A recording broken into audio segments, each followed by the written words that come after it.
मीरपुर नाम के शहर में तेजस अपनी पत्नी नीरू के साथ रहता था। पति पत्नी दोनों ही नौकरी करते थे। एक दिन तेजस गांव अपनी माँ के पास फोन करता है। हेलो, प्रणाम माँ। जीते रहो माँ, तुम दादी बनने वाली हो। अरे वाह, ठीक है बेटा, मैं कल ही आती हूँ। जब माँ जी शहर पहुंची तो बेटे बहू ने बहुत अच्छे से स्वागत किया। लीजिए माँ जी, चाय। अरे गर्मा गर्म पकोड़े ले आओ माँ के लिए। नीरू रसोई में गई और 2 मिनट में ही पकोड़े ले आई। जी ये लीजिए। बहू जादू से बनाए हैं क्या? अभी तो रसोई में गई थी। यम्मी। माँ जी, शीला रसोई में पकोड़े तल रही है, मैं बस लेकर आई। हे भगवान, मेरा धर्म भ्रष्ट कर दिया तूने। अब तो गंगा जल से शुद्धिकरण करना होगा।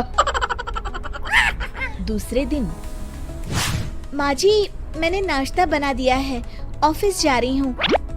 पर अभी तो घर का सारा काम पड़ा है। शीला आती ही होगी, झाड़ू पोछा बर्तन कपड़े वो सब कर लेगी। हमारे जमाने में घर का सारा काम हम ही करते थे। जी माँ जी, आप बहुत होशियार हैं, मैं घर ऑफिस दोनों नहीं संभाल पाती। तो जरूरत क्या है घर से बाहर जाकर चाकरी करने की? वैसे भी घर का काम खुद करने से घर में बरकत आती है, समझी? पर माँ जी। पर वर कुछ नहीं, इस महीने की पगार मिले फिर ऑफिस बंद। हाँ। रात को नीरू तेजस से कहती है, सुनिए जी, माँ जी बोल रही थी कि मैं नौकरी छोड़ दूं। वैसे ठीक ही तो है, अभी तुम्हें आराम की जरूरत है। फिर भी आराम कहाँ, शीला को छुड़ाने के लिए बोल रही थी। तो अब 24 घंटे में इतना काम तो कर ही सकती हो। पर जॉब पसंद है मुझे, घर पर मन नहीं लगेगा। अगले दिन जब दोनों ऑफिस के लिए निकल रहे थे, मेरी तो कोई कीमत ही नहीं है इस घर में। माँ जी, आजकल महंगाई बहुत है, रहन सहन भी बदल गया है, दोनों नौकरी करते हैं तभी ठीक रहता है। अच्छा, तू कहना क्या चाहती है? मेरा बेटा तुझे बिठा के खिला नहीं सकता? तू ही इस घर का खर्च चला रही है, हैं? नहीं माँ जी, मेरा वो मतलब नहीं था। मतलब खूब समझती हूँ, ये बाल धूप में सफेद नहीं किए मैंने। हाँ। अब तो ये रोज का काम हो गया था। तेजस भी रोज की झिकझिक से परेशान हो गया था। एक दिन उसने कहा, नीरू, वैसे भी तुम्हें मैटरनिटी लीव मिलने वाली है, तो अभी से ही छुट्टी ले लो। पर क्या, मेरी सैलरी अच्छी खासी है। आखिर नीरू ने रिजाइन कर दिया। जब बच्चा हुआ तो घर में सब बहुत खुश हुए। कुछ दिनों बाद तेजस फाइल देख रहा था। क्या हुआ तेजस, कुछ परेशान लग रहे हो?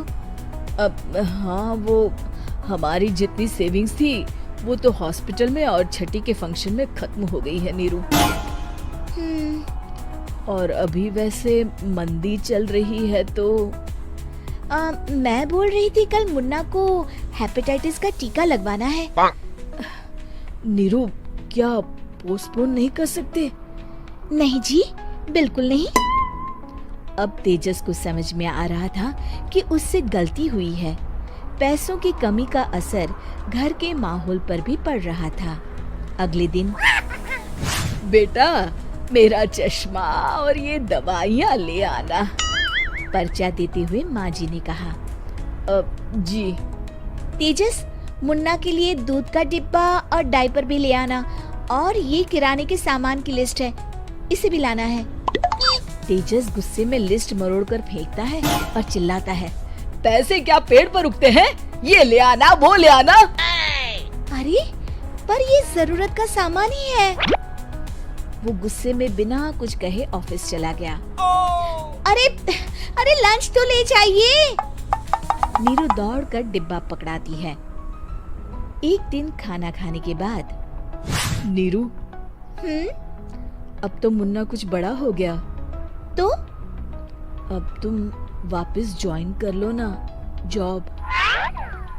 पर इस रिसेशन में जॉब मिलना बहुत मुश्किल है। ट्राई तो करो। फिर मुन्ना? माँ जी है ना, और एक फुल टाइम मेड भी लगा लेंगे। पर माँ जी, उन्हें तो पसंद नहीं। तभी माँ जी वहाँ आ जाती है और प्यार से नीरू के सर पर हाथ फेरते हुए बोलती है, अब मेरी समझ में आ गया बहू, पहले के और अब के समय में अंतर है। तुम काम शुरू करो, मुन्ना की जिम्मेदारी मेरी। मेरी प्यारी माँ जी। ये कहकर नीरू उनके गले लग गई। शिक्षा, परिवर्तन संसार का नियम है, हमें भी समय के साथ चलना चाहिए।